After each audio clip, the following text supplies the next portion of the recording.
کہ بھلا تم اپنے رب کا کیسے انکار کرو گے اس حال میں کہ تم مردہ تھے؟ فَحْيَاكُمْ، تو اس نے تمہیں زندگی عطا کر دی۔ کیف تکفرون، کیسے تم انکار کرو گے اس حال میں کہ تم مردہ تھے؟ فَحْيَاكُمْ، تو اس نے تمہیں زندگی عطا کر دی۔ اور یہ زندگی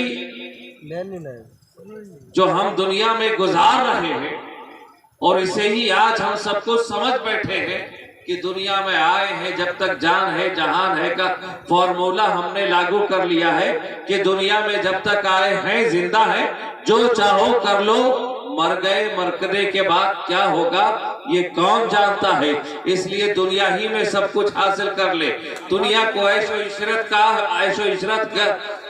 کی جگہ بنا دے۔